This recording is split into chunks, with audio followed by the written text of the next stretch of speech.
नमस्कार दोस्तों।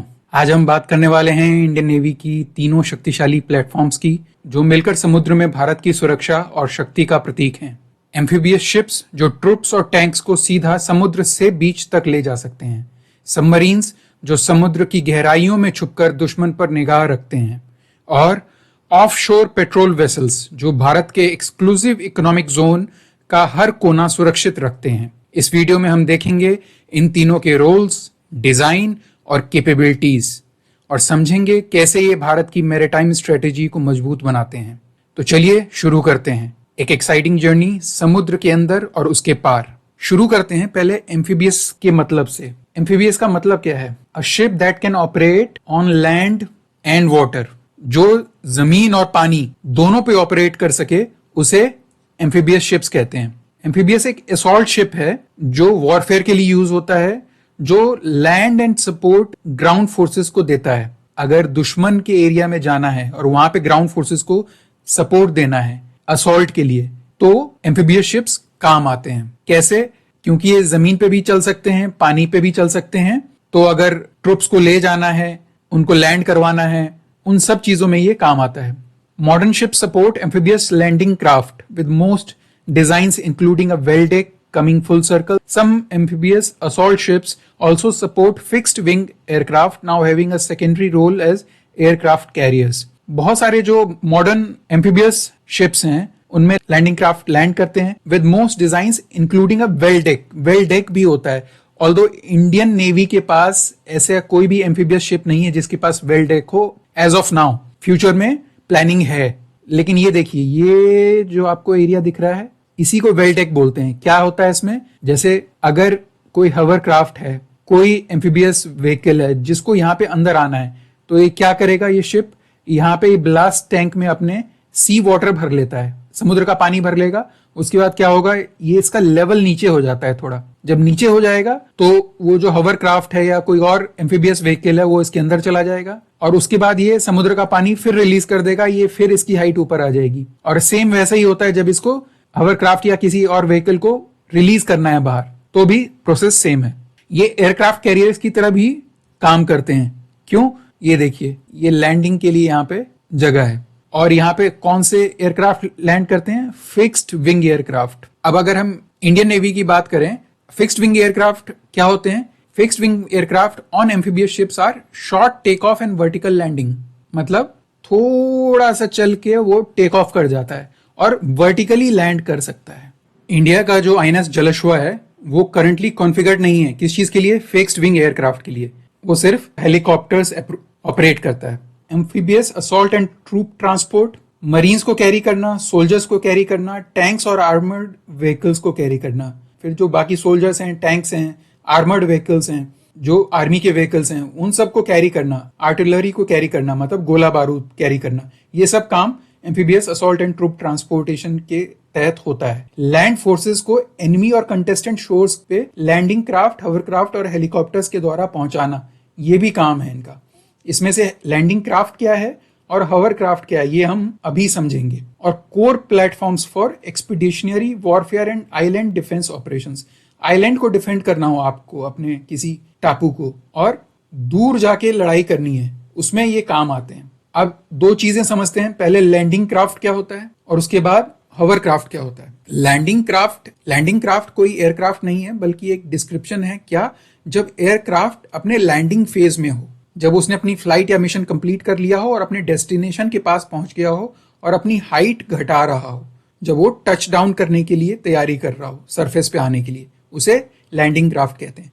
फिर हवरक्राफ्ट, ये एक हवरक्राफ्ट है। ये पानी और जमीन दोनों पे मूव करने के लिए बनाया गया है। कैसे? ये एयर का कुशन है इसके अंदर, यहाँ एयर ट्रैप होती है और उसकी वजह से ये पानी के ऊपर, जमीन के ऊपर मूव कर पाता है स्मूथली। अब जैसे ये है, ये जो ग्रे स्ट्रक्चर है, इसे हल और कैबिन बोलते हैं। इसमें क्या क्या है? क्रू कैबिन हो गया, कंट्रोल्स हो गए, नेविगेशन रडार हो गया, इंजन हो गया, लिफ्ट फैंस हो गया, कम्युनिकेशन सिस्टम, ये सारा कुछ इसमें है। अब जैसे ये रडार है, ये क्या करेगा? ये शिप्स को डिटेक्ट करेगा।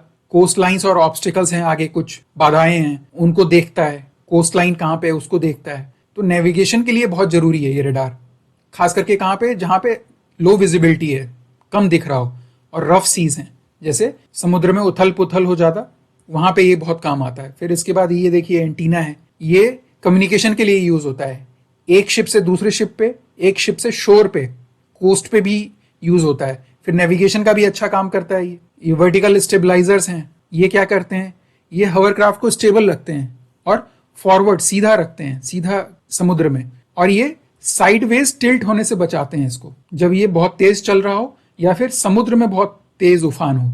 फिर ये रबराइज्ड स्कर्ट है, ये जो ब्लैक सा आपको दिख रहा है ये वाला सेक्शन, इसको रबराइज्ड स्कर्ट बोलते हैं। ये क्या होता है, जो लिफ्ट फैंस होते हैं, ये जो लिफ्ट फैंस हैं, ये एयर कुशन जनरेट करते हैं जो यहाँ पे जाके ट्रैप हो जाता है।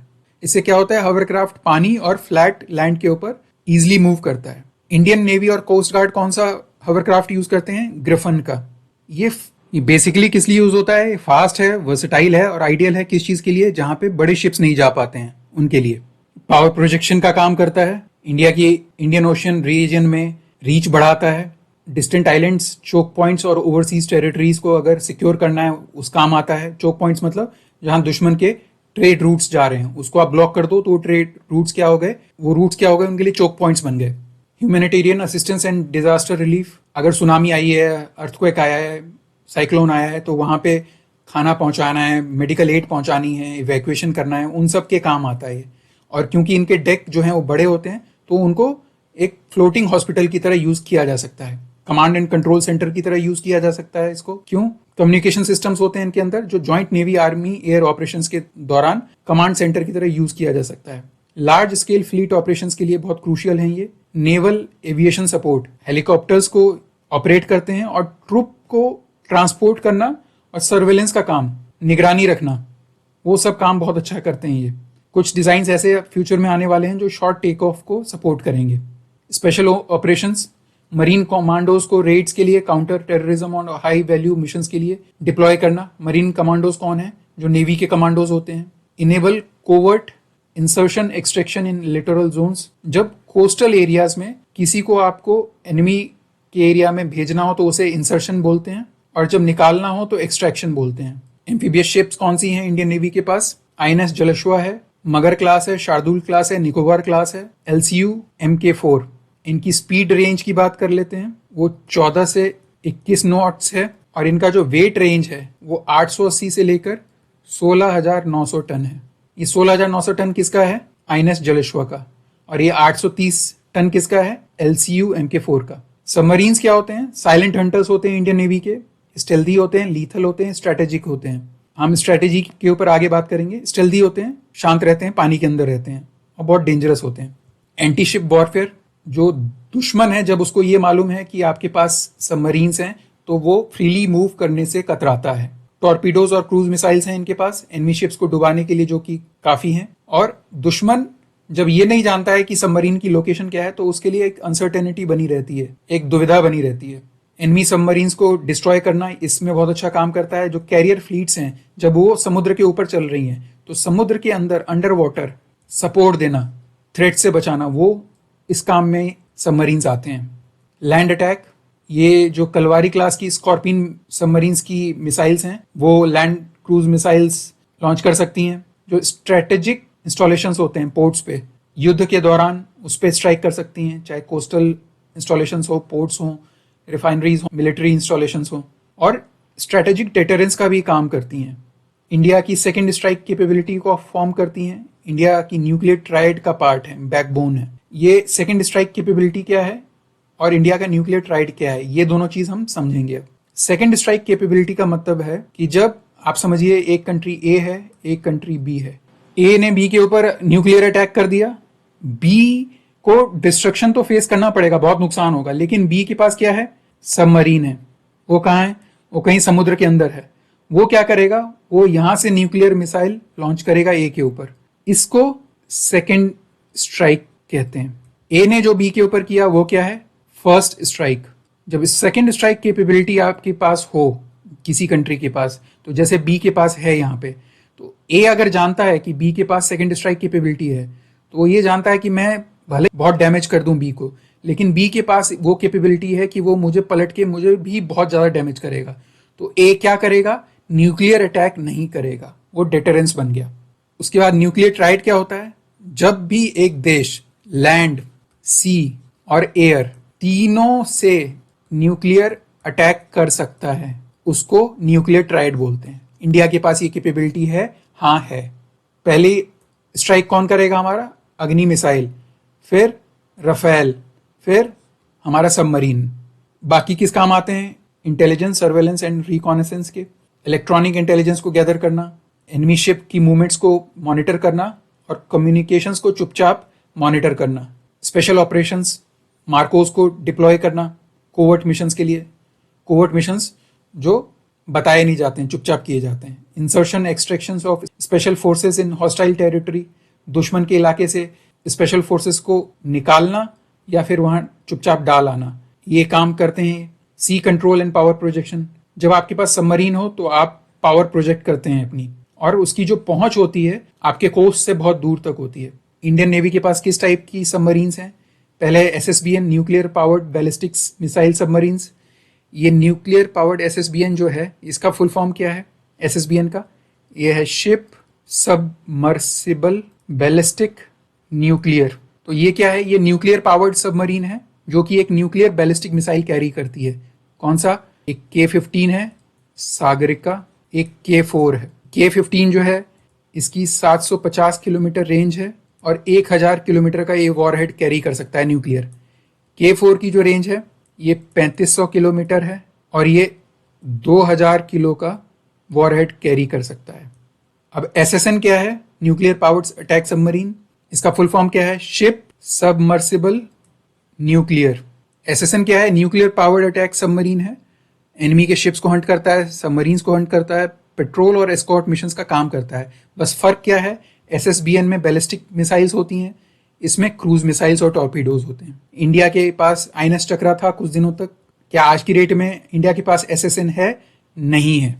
इंडिया ने रशिया से आईएनएस चक्रा लीज किया था और रशिया को 2021 में वापस कर दिया। 2019 में एक $3 बिलियन की डील हुई है इंडिया रशिया के बीच में, जिसके तहत रशिया फिर से एक अकूला क्लास SSN इंडिया को लीज करेगा, जिसका नाम आईएनएस चक्रा 3 रखा जाएगा। उसका ड्यूरेशन क्या होगा लीज का? साल का, और 2026-27 तक एक्सपेक्टेड डिलीवरी है। Diesel attack submarines, Kalwari class, scorpion class जिसे बोलते हैं, इसका फुल फॉर्म क्या है? Ship submersible killer. ये कहाँ काम आते हैं? ये कोस्टल एरिया के डिफेंस में बहुत अच्छा काम करते हैं। इनके वेट रेंज की बात कर लेते हैं। जो SSK है ये 1400 से 3000 टन का रेंज है इनका। SSBN जो है ये 6000 से लेकर 6500 टन का रेंज है इसका। और जो SSN है उसका 8000 से लेकर 12700 टन तक का रेंज है। हम स्पीड रेंज की बात करें अगर, तो सरफेस पे जो स्पीड की रेंज है पानी के सरफेस पे वो है 10 से 15 नॉट्स, और जब ये सबमर्ज्ड होते हैं, पानी के अंदर होते हैं, तो जो डीजल इलेक्ट्रिक सबमरीन है उसकी स्पीड होती है 17 से 22 नॉट, और जो न्यूक्लियर पावर्ड है उसकी स्पीड होती है 24 से 33 नॉट्स। तो बेसिकली सबमरीन्स का रोल क्या है? सी डिनाइल, सामने वाले की मूवमेंट को रोकना, अटैक करना, लैंड अटैक कर सकता है अपने क्रूज मिसाइल्स के थ्रू। एंटी सबमरीन मतलब सामने वाले की, दुश्मन की सबमरीन्स को हंट करना, इंटेलिजेंस, सर्वेलेंस और रिकॉनेसेंस, स्पेशल ऑपरेशंस, स्पेशल मैंने बताया मार्कोस को ले जाना, ले आना, डिटरेंस का काम करता है, nuclear tried, second strike capability, ये सब इसमें काम आ जाता है, इसमें इसका पार्ट है। Offshore patrol vessels. Offshore patrol vessels basically क्या करते हैं? ये जो आपका एक्सक्लूसिव इकोनॉमिक जोन है उसकी देखभाल करते हैं, उसकी कोस्ट लाइन जो है आपके देश की, जो कि 7500 किलोमीटर की है, उसकी देखभाल करते हैं। ये डिस्ट्रॉयर और फ्रिगेट्स की तरह हेवली आर्म नहीं होते हैं, लेकिन maritime security, peace time operations और लो इंटेंसिटी कॉन्फ्लिक्ट रोल्स में अच्छे से काम आते हैं। जहां पे छोटा मोटा अगर कॉन्फ्लिक्ट है वो सब ये निपटा लेते हैं। जो इंडिया की इकोनॉमिक जोन है और सी लेन्स हैं उसको मॉनिटर करना, लॉन्ग रेंज पेट्रोल्स, दूर दूर तक पेट्रोल करना, पेट्रोलिंग करना, गश्त लगाना, इलीगल एक्टिविटीज को रोकना। कैसी इलीगल एक्टिविटीज? स्मगलिंग हो गई, पोचिंग हो गई, इलीगल फिशिंग हो गई। अब हम बात करेंगे कि ये एक्सक्लूसिव इकोनॉमिक जोन क्या होता है। एक्सक्लूसिव इकोनॉमिक जोन वो होता है कि जो एक जिस देश के पास भी एक कोस्ट है उसके पास स्पेशल राइट्स होते हैं। किस चीज के लिए? समुद्र के उस पार्ट में जो मरीन रिसोर्सेज हैं, चाहे फिशिंग है, ऑयल गैस है, मिनरल्स हैं, उन सब को एक्सप्लोर करना, यूज करने के लिए। उसे एक्सक्लूसिव इकोनॉमिक जोन कहते हैं। एक्सक्लूसिव इकोनॉमिक जोन कितना होता है? 200 नॉटिकल माइल्स। कोस्ट से 200 नॉटिकल माइल तक जो डिस्टेंस है उसे एक्सक्लूसिव इकोनॉमिक जोन बोलते हैं। उसके अंदर जो देश है वो वहाँ की रिसोर्सेज को यूज कर सकता है, चाहे मिनरल्स हैं, चाहे फिश है, चाहे ऑयल है, गैस है, वो उसके अंडर होता है। अब इसमें कुछ पार्ट हैं, जैसे टेरिटोरियल सी है 0 से 12 नॉटिकल माइल्स तक। ये क्या है? ये एक तरीके से आपकी जमीन है, इसमें रिसोर्सेज भी आपके हैं, जमीन भी आपकी है, पूरी जमीन आपकी है एक तरीके से ये। उसके बाद 12 से 24 नॉटिकल माइल्स का जो एरिया है वो कॉन्टिगुअस जोन होता है। उसमें क्या है? आपका लिमिटेड कंट्रोल है, आप लॉ इन्फोर्स करवा सकते हो। उसके बाद जो 12 से लेकर 200 नॉटिकल माइल का एरिया है उसको बोलते हैं एक्सक्लूसिव इकोनॉमिक जोन। यहाँ पे जो रिसोर्सेज हैं वो आपके हैं, लेकिन एक्सक्लूसिव राइट्स नहीं है पूरा आपका। उसके बाद 200 नॉटिकल माइल्स के आगे जो भी एरिया है वो हाई सीज है, उसमें सबका राइट है, सारे देशों के लिए वो खुला हुआ है। उसके बाद एंटी पायरेसी और एस्कॉर्ट ऑपरेशंस के लिए बहुत जरूरी है। Merchant vessels specially in piracy prone areas, जैसे जो पायरेट्स होते हैं, समुद्री लुटेरे, उनसे बचाने के लिए बहुत जरूरी होते हैं जो पेट्रोल वेसल्स होते हैं। और जो शिपिंग लेन्स हैं, जो रूट्स हैं जहां से ट्रेड होता है, उनकी प्रोटेक्शन के लिए ये काम आते हैं। अगर कोई सस्पिशियस वेसल आ रहा है, कोई शिप आ रहा है जो सस्पिशियस लग रहा है, उसको इंटरसेप्ट करना, रोकना, चेक करना, स्मगलिंग, ट्रैफिकिंग, काउंटर टेररिज्म, इन सब को देखना, स्मगलिंग ना हो, ट्रैफिकिंग मतलब देह व्यापार, उसका ध्यान देना, टेररिज्म के अगेंस्ट ऑपरेशन करना है। और जहां पे इंडिया का ज्यूरिस्डिक्शन है, जहां कंट्रोल है, वहां पे जो लॉज हैं, मैरिटाइम लॉज हैं, जो मरीन लॉज हैं, उनको इन्फोर्स करवाना। Low intensity combat and policing, जो छोटी मोटी झड़प है, स्मॉल हॉस्टाइल क्राफ्ट या गन्स और मिसाइल के साथ ये छोटी मोटी झड़प कर सकते हैं। और कोस्टल डिफेंस के लिए बहुत अच्छे हैं ये। Search and rescue, provide rapid response during accidents at sea. अगर समुद्र में कोई एक्सीडेंट हो गया तो तुरंत वहां पे जाके देखना, रेस्क्यू करना। मेडिकल फैसिलिटीज होती हैं इनके पास। कोई नेचुरल डिजास्टर है तो मेडिकल एड पहुंचाना, जो फंसे हुए हैं सिविलियंस हैं उनको बचाना। Naval presence and diplomacy, port visits to friendly nations, जो फ्रेंडली नेशंस हैं उनके यहाँ विजिट करना, इंटरनेशनल मैरीटाइम जो एक्सरसाइजेज होते हैं उनमें पार्ट लेना। और इंडिया की सॉफ्ट पावर को ये रिप्रेजेंट करता है इंडियन ओशियन रीजन में। इंडियन नेवी के ओपीवी क्लासेस कौन से हैं? ऑफशोर पेट्रोल वेसल्स क्लासेस कौन से हैं? Saryu, Sukanya. Offshore patrol vessels का क्या काम है? सर्वेलेंस, पेट्रोलिंग करना, सर्च रेस्क्यू करना, ह्यूमैनिटेरियन असिस्टेंस पहुंचाना, naval presence and diplomacy, piracy और एस्कॉर्ट ऑपरेशंस का काम करना। और एक चीज और है कि वेट का रेंज है इनका 1900 से लेकर 2200 टन, और स्पीड का रेंज है इनका 21 नॉट से लेकर 25 नॉट। मुझे उम्मीद है आपको ये वीडियो पसंद आया होगा। अगर ये वीडियो आपको पसंद आया तो आप इस वीडियो को लाइक करें, शेयर करें, सब्सक्राइब करें और नीचे कमेंट जरूर करें। आपके कमेंट से हमें बहुत प्रोत्साहन मिलता है। धन्यवाद। जय हिंद।